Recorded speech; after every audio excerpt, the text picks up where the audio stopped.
중학생 주먹질입니다. 충격적인 제보 영상 만나보시죠. 자, 한 시골집 앞에서 파란 옷 남성과 검은 옷 여성이 다툽니다. 자, 흥분한 여성을 다른 여성이 말려보지만 소용이 없는데요.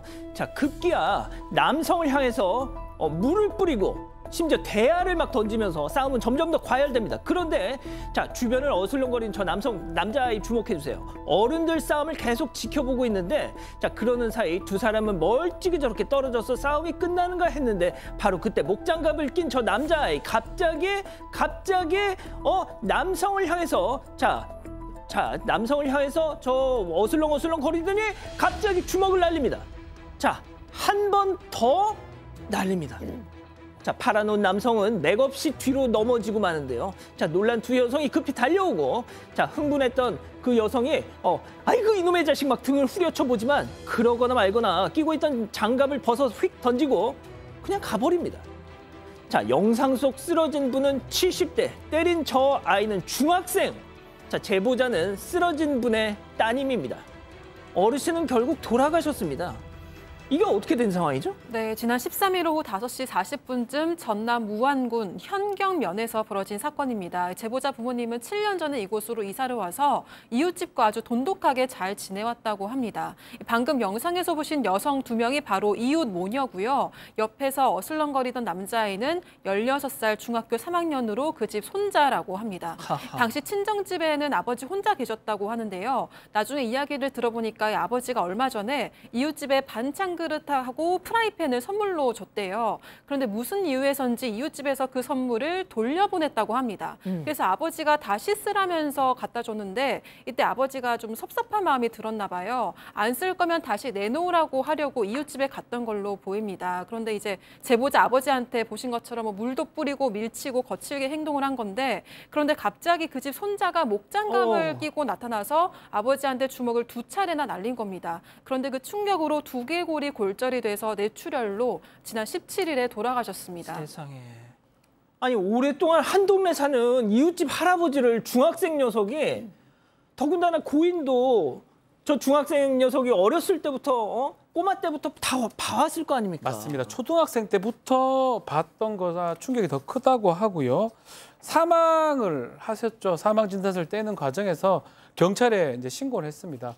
뭐 폭행치사 그런 게 될 수 있는데 이제 CCTV를 수십 번 돌려보니까 지금 어슬렁거리는 모습에 목장갑을 끼면서 아마 가격을 하려고 했던 계획적인 모습이 지금 보인다. 준비 동작. 예, 이런 부분이 혹시나 이제 살인죄는 사실은 어떤 부위라든지 어떤 의도 이런 게 추단이 되면 살인죄 될 가능성도 있는 거거든요. 그렇지만 CCTV 상으로 봤을 때는 뭐 엄밀히 구별되지는 않습니다. 일단은 폭행치사가 될 가능성이 높은데요. 이 지금 문제가 병원에 이제 누워서 나중에 사망을 하게 됐는데 그 와중에 이 모녀 이 두 분 여자분하고 이 손자 사과를 한 번도 하지 않았다고 합니다. 아마도 소년이 16살 중3입니다. 그렇기 때문에 크게 처벌을 안 받을 것이다 라고 지금 생각을 하고 있는 것 같은데 사망 사건입니다. 그리고 촉법소년도 아니고요. 그렇죠. 이거를 단순히 뭐 보호 처분 되지는 않을 것 같고요. 형사 처벌이 지금 되는 그런 상황으로 봐야 될 것 같고 또 수사 기간에 따라서도 살인죄도 다른 것들도 지금 가능성이 있기 때문에 아마 살펴볼 것으로 보입니다. 왜냐하면 동기 같은 걸 볼 거예요. 왜 저렇게 갑자기 달라들어서 폭행을 가해서 사망에 이르게 했는지 그 과정도 아마 살펴볼 것으로 만약에 보입니다. 우발적인 거였다면 이렇게 장갑을 끼고 할 이유가 그 부분입니다. 없잖아요. 그게 나빠 보여요. 우발적으로 뭐가 화가 나서 했다 그러면 장갑 안 끼지요.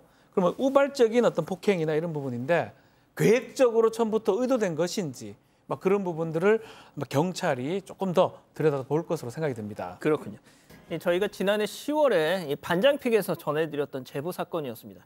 전남 무안에서 중학생이 70대 이웃 할아버지를 때려서 숨지게 했던 정말 충격적인 사건이었죠.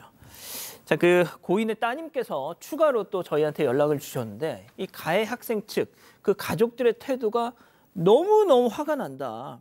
자, 사실 이 사건이 있기 전까지만 해도 그 작은 마을에서 피해자, 가해자 서로 왕래도 있고 뭐 사이도 좋았다면서요. 맞습니다. 제보자에 따르면 이웃 사촌을 넘어서 정말 가족처럼 가깝게 지냈다고 합니다. 부모님은 8년 전에 전남 무안군의 한 마을로 귀촌을 하셨는데 옆집과 서로 이모 삼촌 하면서 자주 왕래를 했고 제보자 아버지가 밥도 사주고 그 집 아이들에게 용돈도 주는 정말 그만큼 가까운 사이였다고 합니다. 그런데 지난해 사건이 발생하기 전에 그 이웃집 딸이 당시 중3이던 아들을 비롯해서 자녀들을 데리고 바로 옆으로 이사를 한다면서 제보자 아버지에게 삼촌 저 이사하면 뭐 사주실 거예요? 이렇게 얘기를 했고 아버지는 뭐 사줄까? 마트 가서 같이 골라보자라고 얘기를 한 뒤에 실제로 마트에 가서 냄비와 프라이팬, 반찬통 등을 사줬다고 합니다. 제보자 어머니도 이웃집 이모와 평소에 자주 통화를 했기 때문에 이 사건이 발생하기 전에 이미 전해 들어서 이걸 다 알고 있었던 상황이었다고 합니다. 자, 들으신 것처럼 집들이 선물을 사주신 거예요. 고인이. 자, 그런데 이 선물이 이런 결과를 낳을 거라 꿈에라도 생각을 못 하셨다는 거죠. 자, 이 선물을 사주고 얼마 뒤에 제보자 따님은 이웃집으로부터 다급한 전화 한 통을 받습니다. 그 통화 내용 직접 들어보시죠. 아, 누나. 야. 왜? 삼촌이 내려왔는데 뭔 일 있어? 한대 때려버렸는데 몸싸움 하다가 뭔 사람 했는지 모르겠어요 지금. 내 뒤로 자빠졌어요 지금. 내가 아빠를 한 대 때렸다고? 몸싸움 하다가. 근데 지금 차 와가지고 정신을 못 차리시고 계속 아유 이러고 계시니까. 자, 당시 집에는 이 아버님 혼자 계셨으니까 급한 대로 지금 따님한테 연락이 간 겁니다. 자, 들으신 것처럼 몸싸움을 하다가 내 조카가 한 대 때렸는데 지금 아유 하면서 지금 막 그러신다. 네. 자, 그런데 CCTV 영상이 있잖아요. 네, 이 제보자께서는 이제 그 얘기를 듣자마자 CCTV 영상을 확인을 했어요. 그랬더니 아버지께서 당한 일은 그 단순하게 그냥 한 대 맞고 뒤로 넘어지신 정도가 아니었습니다. 그러니까 이웃집 이모는 이 상황을 말리려고 했지만 일단 그 집 딸이 무슨 이유인지 모르겠지만 막 흥분한 모습으로 물을 끼얹고 양동이를 던지고 막 그래요. 그리고 그 옆에는 장갑을 끼면서 손자가 어슬렁 거리다가 주먹으로 두 차례나 이 어르신을 때립니다. 그래서 넘어집니다. 병원에 실려가셨고요. 사경을 헤매다가 4일 후에 돌아가셨습니다. 근데 도대체 이제 뭐 왜 이런 일이 벌어졌는가가 너무 궁금하잖아요. 근데 아버님만 집에 계셨기 때문에 정확한 내용은 알 수가 없지만 여러 가지 상황들로 유추해 보니까 아버님께서 사주신 그 선물을 이 집의 그 딸이 뭐 왠지는 모르겠지만 안 쓰겠다고 가지고 온 것 같아요. 그래서 이게 이제 너무 서운하셔가지고 아버님께서 다시 가지고 가서 주셨는데 그때 이 손자한테 1차 폭행을 당하셨다고 합니다. 그래서 이제 나중에 집에 오셔서 이 당일날이 아마도 그 폭행에 대해서 또 따지시러 간 것 같아요. 그래서 네가 감히 나를 때리냐 뭐 이런 얘기를 하러 가셨다가 이렇게 2차 폭행을 당한 것으로 추정되고 있습니다. 자, 무슨 사연이 있었을지언정 중학생짜리가 할아버지, 뭐 동네 할아버지죠. 70대 노인을 저렇게 폭행을 해서 결과적으로 사망 사건이 벌어졌습니다. 자, 이웃들도 말 한마디가 워낙 작은 동네여서 조심스러웠습니다. 그래서 뒤늦게 이런저런 얘기들을 전해 듣게 되셨다고 하는데요. 더 기막힌 건 사건이 벌어진 직후부터 지금까지 가족처럼 여겼던 저 이웃의 태도, 그게 괘씸했다는 겁니다. 제보자분 얘기 이어서 들어보시죠.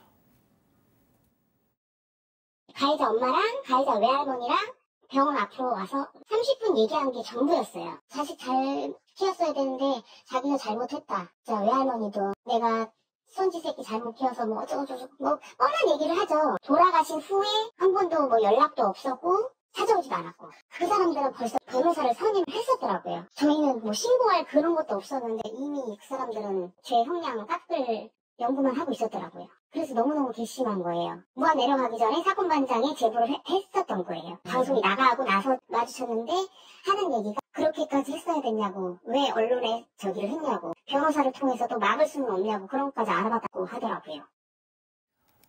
저희가 이걸 처음 지난해 10월에 방송을 하고 나서 워낙 사건 자체가 충격적이다 보니까 많은 다른 언론들이 이걸 인용 보도를 했었거든요. 자, 들으신 것처럼 이 피해자 가족분들은 유족분들은 일단 아버지를 살리는 게 중요하니까 그러니까요. 막 경찰 신고고 뭐건 다 일단 우리 아버지 빨리 정신 차리게 해야지. 자, 그런데 저 중학생 녀석의 그 집에서는 변호사도 선임하고 네. 미리미리 다 준비를 해놨더라. 상당히 괘씸하다고 표현하지 않을 수 없는 그런 상황이에요. 첫 번째로 보이는 게 119에 이 신고를 했는데 신고했을 때 이런 사고가 일어난 것, 폭행이 일어난 것처럼 신고한 게 아니라 뭔가 우연히 쓰러져 있는 것을 발견한 것처럼 이렇게 신고가 됐다는 점이 첫 번째로 아주 괘씸한 부분입니다. 그러니까 두 번째로는 이제 사과 부분인데요. 잘못했다 얘기를 했었는데 그때는 이제 아버지가 돌아가시기 전이라서 치료가 시급된 상황인데 결국 아버지 돌아가시고 장례 치를 때까지 지금까지 몇 달이 지났는데 아직까지 정식 사과는 없었다고 합니다. 가장 좀 황당한 부분이 이런 사과가 없기 때문에 저희 사건 반장이나 등등에 좀 제보를 했는데 이 상황에서 변호사를 선임을 해서 방송이 좀 안 나가게 좀 할 수 있는 방법을 알아봤다라고 얘기를 합니다. 그런 부분이 너무나 뻔뻔해서 분통을 터뜨렸다고 합니다. 자, 그 신고서 다시 한 번만 좀 보여주실래요? 예, 신고서. 자, 그러니까 이웃집에서 119에 신고는 했어요. 자, 그런데 신고서에 적힌 내용을 한번 보세요. 신고서에 보면은 마치 누군가 쓰러져 있는 걸 이분이 왜 여기 쓰러져 계시지 해서 막 119에 전화한 것처럼 지금 신고 내용이 저렇게 돼 있습니다. 쓰러진 채 발견되어 응급실 내원함. 자, 동네에선 아무튼 이 사건 이후에 별의별 막 온갖 이상한 얘기가 확 퍼지기 시작했다는 겁니다. 체크포인트 짚어보죠. 원래 죽을 사람? 더 들어보시죠. 우리 딸까지 신고를 해가지고 저 때문에 벌금이 많이 나오게 생겼다고 동네 사람들한테 그렇게 얘기를 하고 다니더래요. 제일 황당했던 게 뭐냐면 가해자 외할머니 외할아버지가 이 사람은 원래 죽을 사람이었으니까 병원비만 주면 된다고, 장례비 안 줘도 된다고. 동네 사람들이 하도 기가 막히니까 저희 엄마한테 얘기를 해준 거예요. 가서 내치더라도 가서 잘못됐다 미안하다 애기 데리고 가서 사과를 해라. 눈 하나 깜짝 안 하더래요. 아직까지 미성년자고 도저히 우려가 없다는 이유로 잡아가지도 않고 이러고 있으니까 저희는 답답하기만 하고. 자, 오죽하면 동네 사람들이 대신 아유 두들겨 맞더라도 가서 사과는 해 하는데도 눈 하나 깜짝하지 않더라. 네, 그게 맞는 얘기인데 그 조언도 안 들은 거죠. 그러니까 이제 제보자께서 이웃집 손자를 폭행치사로 고소를 하면서 아까 보면은 그 집 딸도 막 물 아버지한테 뿌리고 양동이 던지고 그러잖아요. 그것도 이제 폭행으로 고소를 같이 했어요. 그랬더니 이제 그 이웃집에서는 그 이모님이라는 분이 우리 딸도 고소해가지고 우리가 벌금 많이 나오게 생겼다라고 좀 험담하고 우리도 피해자다 이렇게 얘기하고 다니고 돈 받으려고 저런다. 쟤네 합의는 절대 없다. 막 이런 누가 합의를 적반하장의 발언도 하고요. 그중에서 가장 기가 막혔던 건 이런 얘기를 했다고 해요. 원래 죽을 사람이었으니까 장례비는 안 줘도 되고 병원비만 주면 된다라는 얘기를 했다고 해요. 너무 이제 듣는 이웃집 분들도 기가 막히니까 가서 사과를 해라. 내치더라도 사과를 하고 그 아들 손자도 데려가서 사과를 해라. 이렇게 얘기를 했는데도 뭐 눈 하나도 깜빡하지 않고 사과는커녕 뭐 나중에 보니까 이제 이 변호사를 선임해서 그 변호사로부터 합의에 얼마의 생각이냐라는 연락이 왔대요. 얼마를 줘도 합의하지 않겠다라고 그렇게 전달했다고 합니다. 아, 팀장님 이게 뭐예요 도대체? 그러니까 그렇습니다. 이웃집 사촌이 아니고 이웃집 원수가 됐는데요. 사건 반장 보도 이후에 여러 채널에서 아마 인터뷰를 한 것 같습니다. 그런데 이 가해학생 어머니 즉 이웃집 딸은 방송 인터뷰를 통해서도 여전히 반성 없고 뻔뻔한 태도를 보였다고 하는데요.